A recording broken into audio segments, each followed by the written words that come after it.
why we provide different internet solutions for your different needs. SLT Fiber, 4G and ADSL. SLT Broadband, just the way you want it.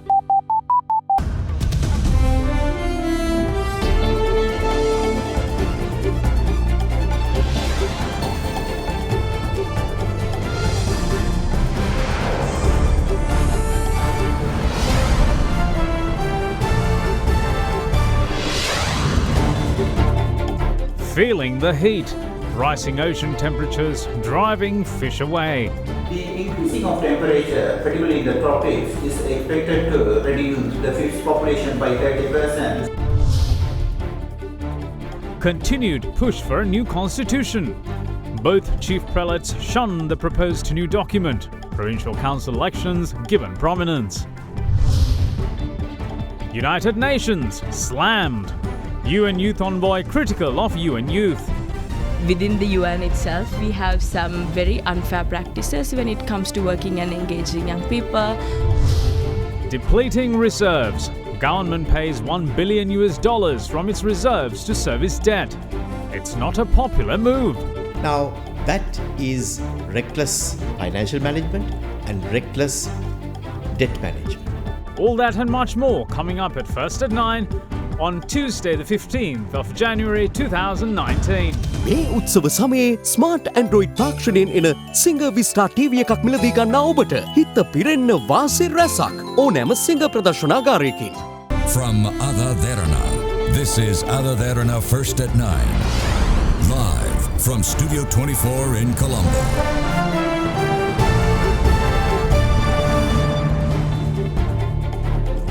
Well, a very good evening and welcome to First at 9, Lanka Airlines 24, Sri Lanka's news channel.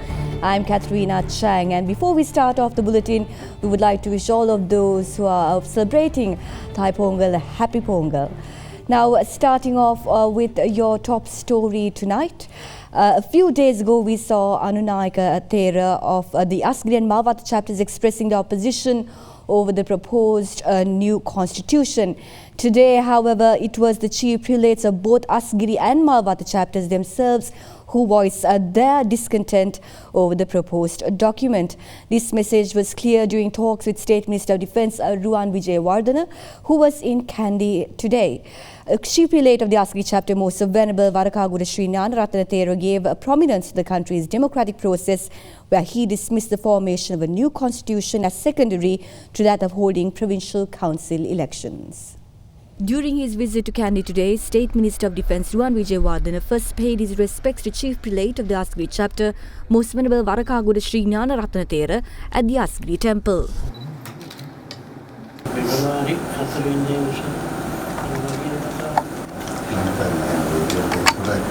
I don't think we'd be able to bring in a new constitution in such a short period of time. They've created a bit of a scare regarding the matter.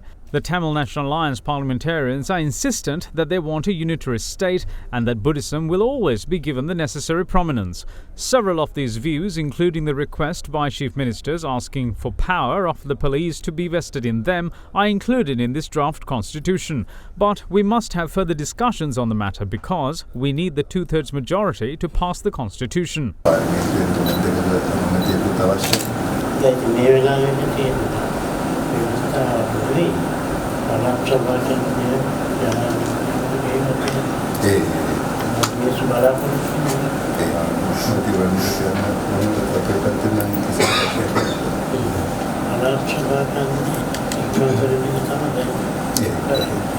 State Minister of Defence then visited Chief Prelate of Malwata chapter, Most Venerable Tibbatuwa Sri Sumangala Thera, at the Malwata temple in Kandy.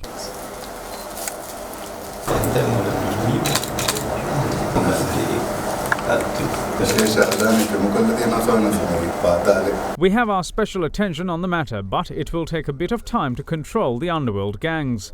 There were criminal gangs in the north and east after the war ended, and I believe these gang members must have received their share of weapons from the gangs in the north and east.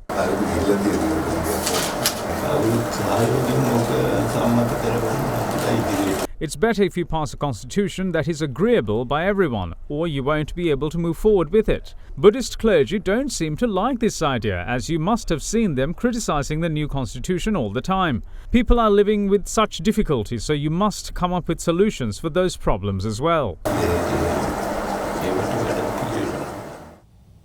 Meanwhile, Buddhist clergy representing the organisation Jatika Samatha Balavega also called on the chief prelates of Malvatta and Askiriya chapters to intervene and bring the chief prelates up to speed on the real situation regarding the preparation of a new constitution. They implored the chief prelates to convince the president and the prime minister of the importance of holding provincial council elections instead of drafting a new constitution for the country. Buddhist clergy and other members representing the organisation Jatika Samatha Balavega engaged in religious observances at the temple of the Sacred Tooth Relic in Kandy today against the drafting of the new constitution and the proposed 20th Amendment to the document. Since the drafting process began, Prime Minister Ranil Wickremesinghe kept saying that we shouldn't be concerned. It's like using a sledgehammer on a head and asking not to worry because the only thing that'll happen is head being smashed into 9 pieces. This is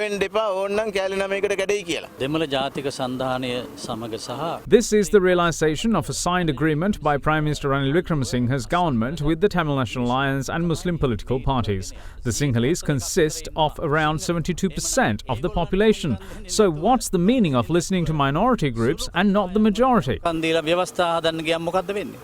The group of Buddhist clergy then met with Chief Prelate of the Malvatta chapter, Most Venerable Tibbatuave Sri Sumangala Thera, at the Malvatta temple in Kandy.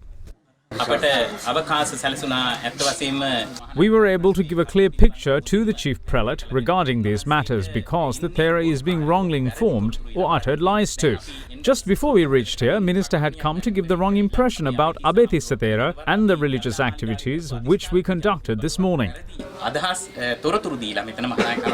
The group of clergy later met with Chief Prelate of the Askiri chapter, Most Venerable Warakagoda Sri Gnana Ratana Thera.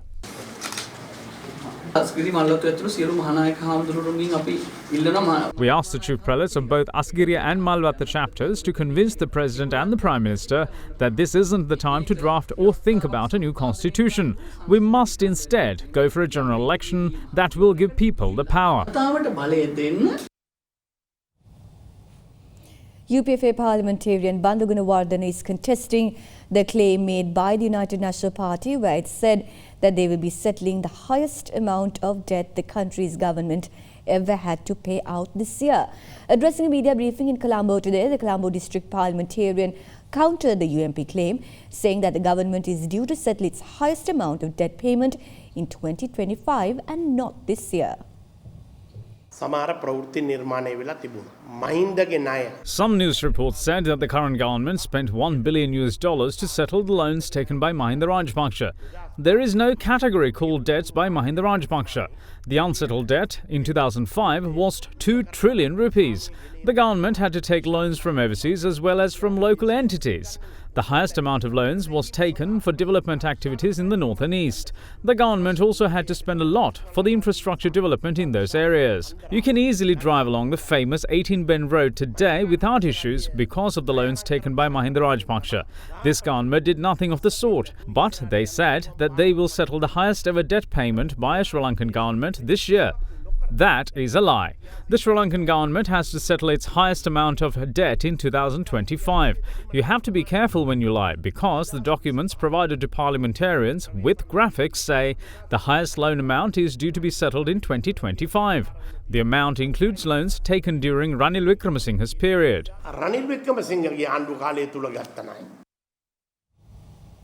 Former Secretary of Defence Gotabaya Rajapaksa is of the view that there is a correlation between religion and the development of society. Speaking at a religious event held in Pinhena last evening, he said that along with personal freedom, personal discipline is also a must in a harmonious society. Former Secretary of Defence Gotabaya Rajapaksa attended a religious event at the Gangarame Temple in Pinhena last evening.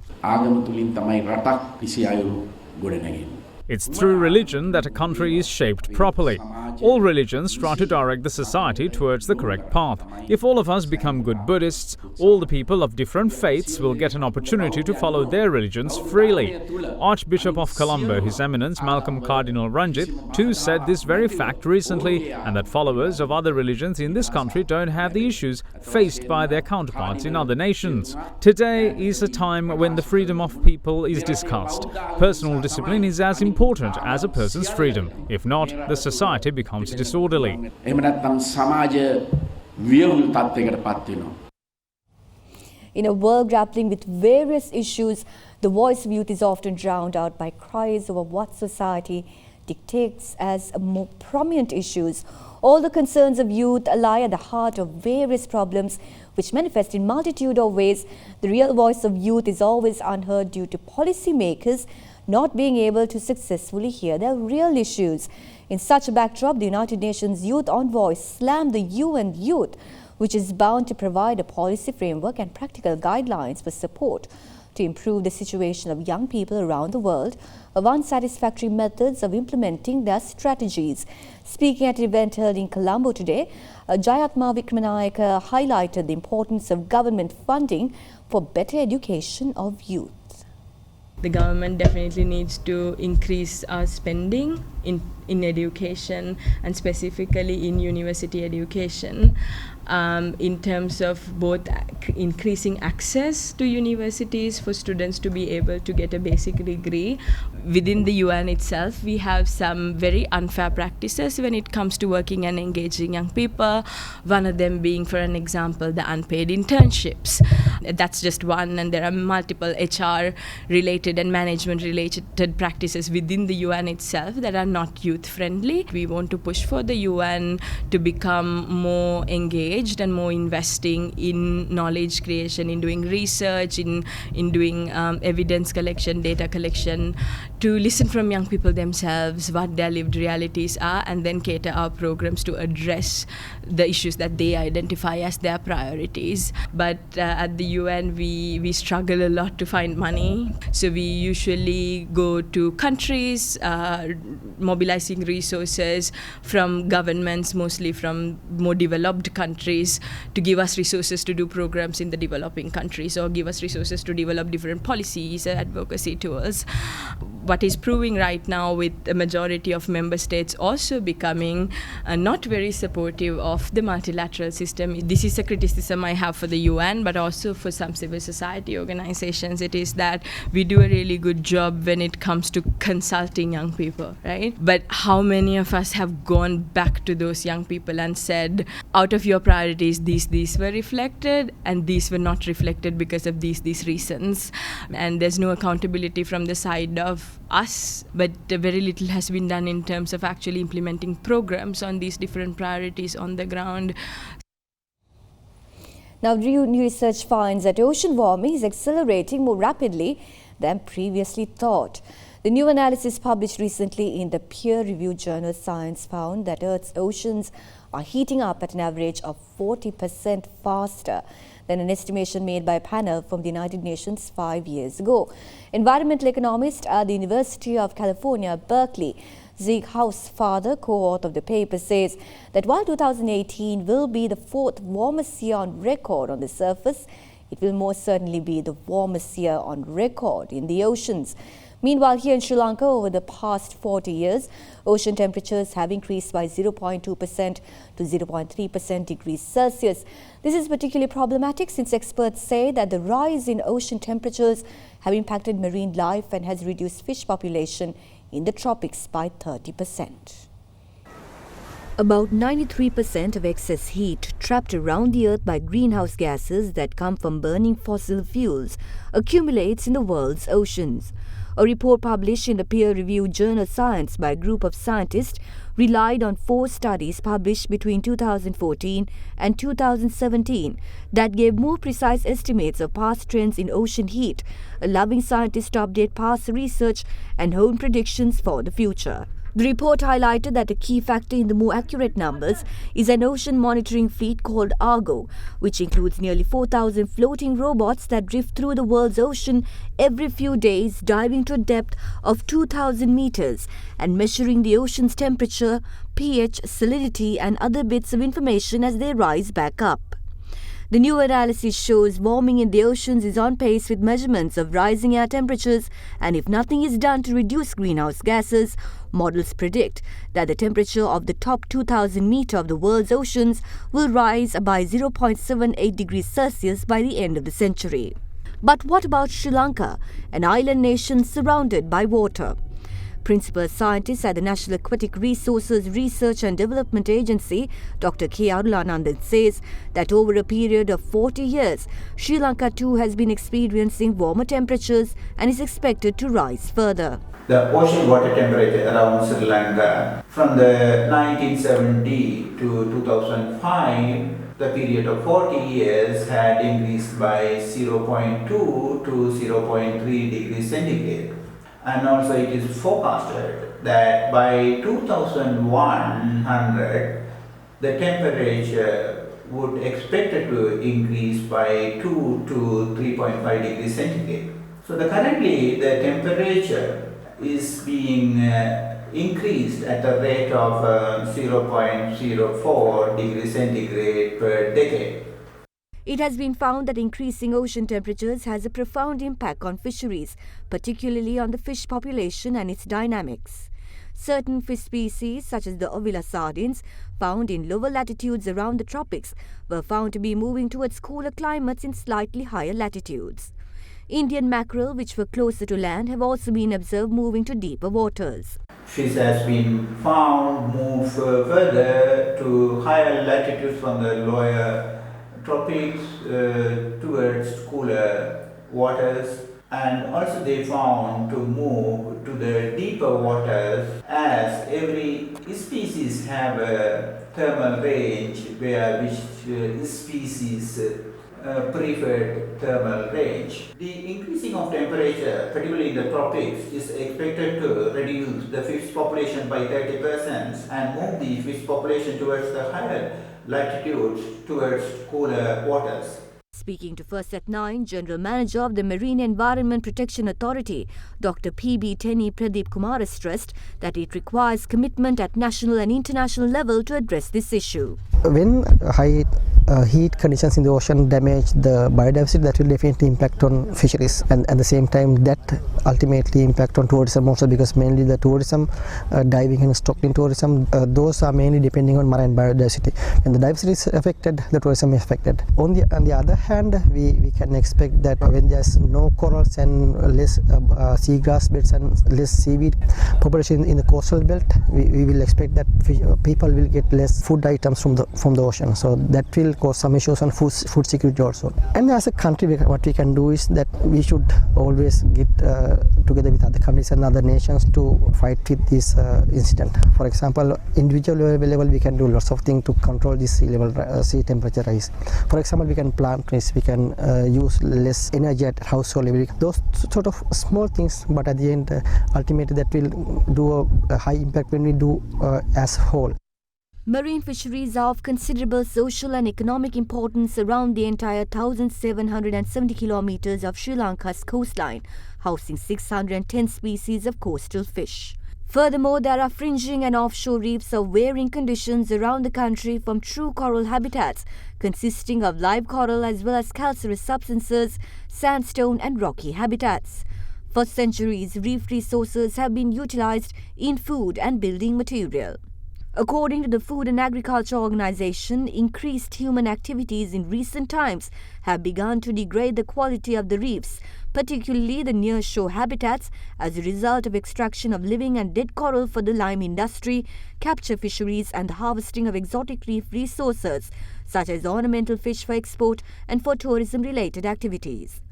But now marine fisheries are faced with a bigger challenge with the increase in ocean temperatures. As experts pointed out, harming the biodiversity has major social and economic impacts to each and every one, particularly an island nation which obtains income from tourism and fishing, contributing over 12% of the total GDP. Just yesterday, the Tourism Ministry announced that they hope to attract 3 million tourists this year who come to enjoy Sri Lanka's rich biodiversity. It is evident, however, that no matter how many targets a country places in whichever sector it may be, if nothing is being done to protect the environment, the targets will remain just a number. And with that, we cross over to a short commercial break. Make sure you stay tuned for business news.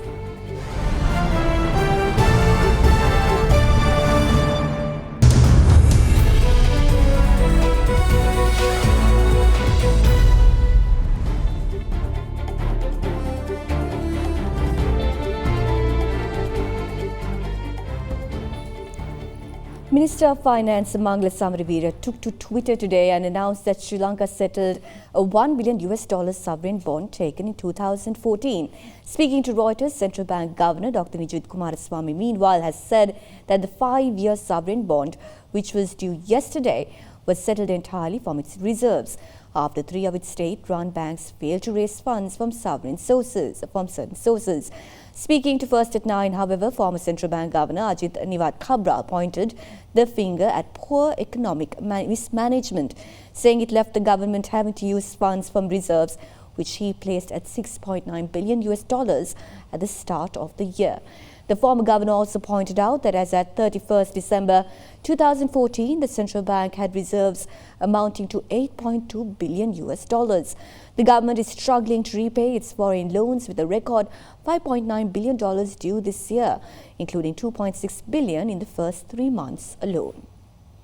According to Reuters, officials have said a plan to raise funds through state banks for full repayment fell through because of poor investor appetite for further Sri Lankan debt, forcing the recourse to reserves. The country's foreign reserves stood at just $6.9 billion at the end of 2018, down from $7.9 billion in October before a political crisis that caused all 3 major rating agencies to downgrade the country's debt. Governor of the central bank, Indrajit Kumaraswamy, said that $1 billion outflow from the reserves would be replenished with a combination of swaps, term loans and international sovereign bonds. Meanwhile, taking to Twitter, Minister of Finance Mangala Samaraweera said, quote, "Despite the disruptions of the 51-day coup, maintains the unblemished record of paying debt on time by repaying 2014 ISB issuance of $1 billion today." Unquote. The finance minister went on to note that Sri Lanka will build up its external reserves through swaps, term loans from friendly countries, ISBs and credit lines. Speaking to First at 9, former central bank governor Ajit Niwad Kabra, however, sees a country with severely depleted reserves owing to reckless borrowings. Now, the central bank had about $6.9 billion at the beginning of this year, which means that it has now come down to $5.9 billion right now. Now, mind you, this is after borrowing about $20 billion over the last 4 years, as well as selling assets for more than $1 billion. The government now has just $5.9 billion in its reserve. We must also remember that they had as much as $8.2 billion on the 31st of December 2014 at the time that they took over this government. So what have they done with all these reserves? What have they done with the money that they have borrowed so recklessly over the last several years? Now we are unable to even roll over $1 billion, and that has to come out of the existing reserves of the central bank in order that the government can repay just $1 billion. That's one side of the story. The other is that they need to also allocate 185 billion rupees at the current rate of exchange in order that the government pays the central bank the rupee equivalent of the dollars that it is using in order to repay the debt. The exchange rate was just 131 per dollar at 31st December 2014, which means that the government is today having to pay as much as 54 billion rupees more in order to buy the same amount of dollars that it had borrowed way back in 2014 and before. Now, that is reckless financial management and reckless debt management. Local media has reported today that Colombo's international financial city, better known as the Port City, has now completed the land reclamation process. Quoting the Secretary to the Ministry of Megapolis and Western Development, Nihal Rupasinghe, these reports say that it is now the government's plan to drop tripartite agreements with possible investors to develop the port city. The legal framework with regard to the investments are still under discussion and likely to be finalized by March.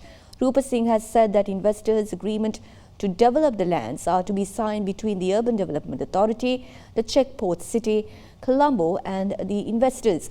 Meanwhile, infrastructure development inside the port city has already commenced after the land reclamation process is completed. The 269 hectares of land dredged by the Chinese investors Czech Port City Colombo Limited is now under the care of the Sri Lankan president. Out of the livable area of 179 hectares, 116 hectares are to be released to Czech Port City on a 99-year lease.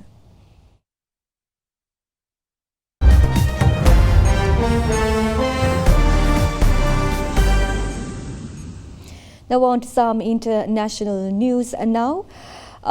Moving on to some good news. Chinese National Space Administration says seeds taken up to the moon by China's Chang'e 4 mission have sprouted. It marks the first time any biological matter has grown on the moon and is being seen as a significant step towards long-term space exploration. The Chang'e 4 is the first mission to land on and explore the moon's far side, facing away from the Earth. It touched down on the 3rd of January, carrying instruments to analyze the region's geology. Plants have been grown on the International Space Station before, but never on the moon. The ability to grow plants on the moon will be integral for long-term space missions, like a trip to Mars, which would take about 2.5 years.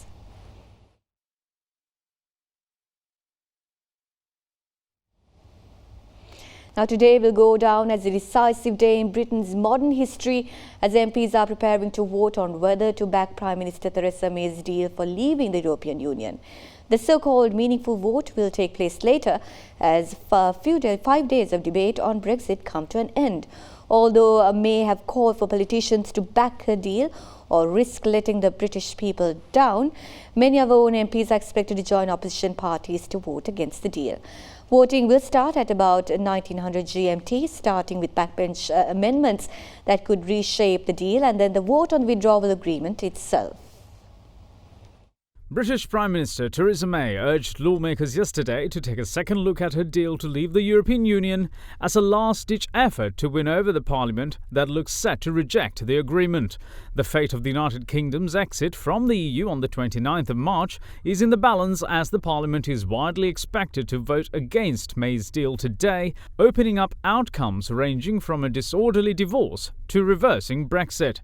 Speaking to Parliament, May asked lawmakers to give her deal a chance. To those who think we should reject this deal in favour of no deal because we cannot get every assurance we want, I ask what would a no-deal Brexit do to strengthen the hand of those campaigning for Scottish independence or indeed those demanding a border poll in Northern Ireland? Surely this is the real threat to our union. So I say to members on all sides of this House, whatever you may have previously concluded, over these next 24 hours, give this deal a second look. No, it is not perfect, and yes, it is a compromise. But when the history books are written, people will look at the decision.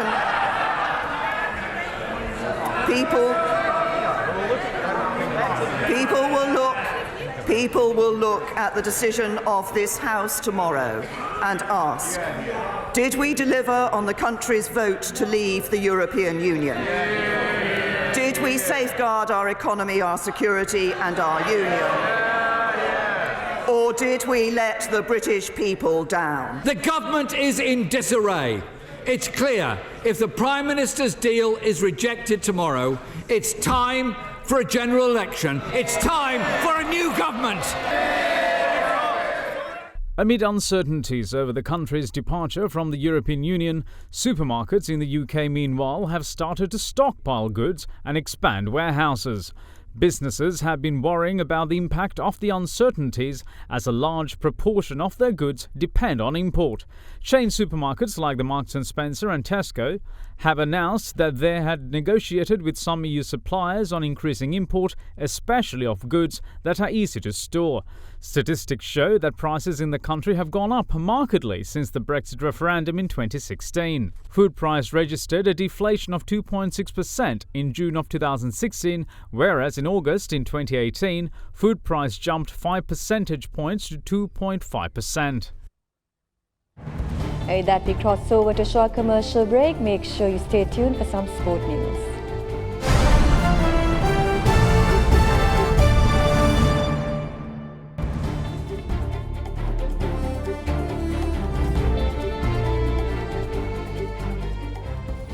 Now moving back to one of our local business news now. With the Sri Lankan Airlines, now many debates have been held on the profit, of course, and the debt that has been incurred. But an article recently that was revealed stated that the Sri Lankan Airlines traffic fell 3.3% in the third quarter of last year. According to data obtained from Sri Lanka Civil Aviation Authority, the airline flew just under 4.2 million passengers during the third quarter of 2018. In the same period in 2017, 1.46 million passengers flew with the national carrier, 3.3% more than last year. The drop in passengers come in a backdrop where Sri Lankan Airlines halted routes to Europe as a way to cut costs and move towards becoming a regional carrier. The article published by Anayara noted that between November 2017 and October 2018, the national carrier flew just under 6 million passengers. The airline currently operates a fleet of 27 aircraft made up of 7 A320s, 7 A321s, 6 A330-200S and 7 A330-300S. Sri Lankan Airlines, the leading route from Colombo, is Chennai, where the airline, having transported over 500,000 passengers on the route between January and October last year, accounting for 10% of the carrier's total passengers flown within the 10-month period analysed. After India, the airline's second biggest market is the Middle East, with this region accounting for 24% of the carrier's customers between January and October last year. Presently, the airline serves 9 destinations in the Middle East from Colombo, with Doha, Dubai, Riyadh and Kuwait City all making it into the airline's top 15 destinations with regard to passengers carried. One route which just missed out on a place in the top 15 is the airline's newest destination, Melbourne, a route that the airline launched on the 29th of October in 2017. While Sri Lankan Airlines added its last new route back in October of 2017, it has since cut 3 routes from Colombo, namely to Hong Kong, Visakhapatnam and Kunming. The loss of these routes means that in 2019 the carrier is poised to offer a network of 38 destinations with no new routes being planned or announced by the airline for this year. But what about Europe? During the past decade, Sri Lankan Airlines had a number of routes into Europe. However, these were cut as a result of cost-cutting measures for the airline as it refocused its strategy in recent years. However, if it was to return to expansion in the long-haul market, OAG traffic analyzer data indicates that among strong destinations for the airline regarding O&D traffic from Colombo would include Paris, Frankfurt, Milan and Munich, as well as Rome. So was it a wise move to cut destinations from Europe in a backdrop where a recent survey, participated by 1.3 million social media users, reveals that Sri Lanka was named the must-photograph travel destination of 2019? The study also uncovered a newfound appetite among young Brits for lesser-known destinations. Just under half of 18 to 25-year-olds now look for places their friends haven't been, with more than a third saying that they want the first to find the new travel hotspots, take the photo and stick it online. So given the apparent interest from youth, particularly from the West, to explore the likes of Sri Lanka, it calls to question the strategy shift it made to become a regional carrier and cut down on long-haul flights.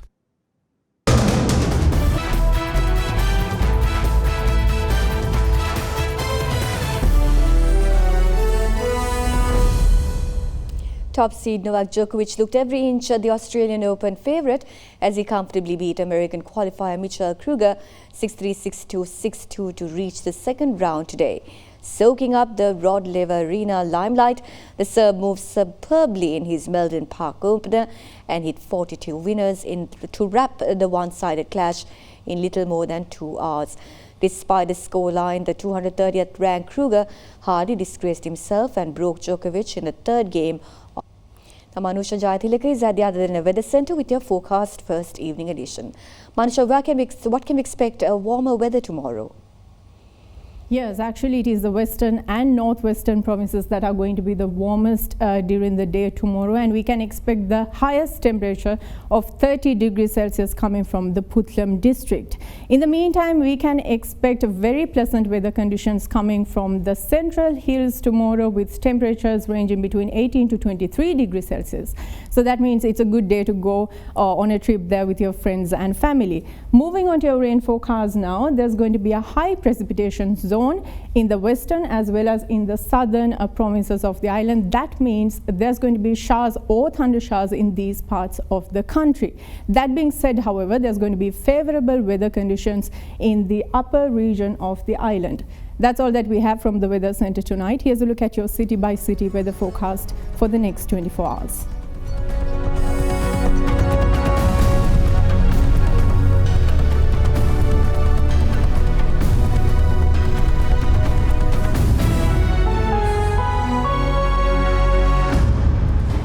And with that, we conclude this edition of First at 9. Thank you for joining us and have a pleasant evening.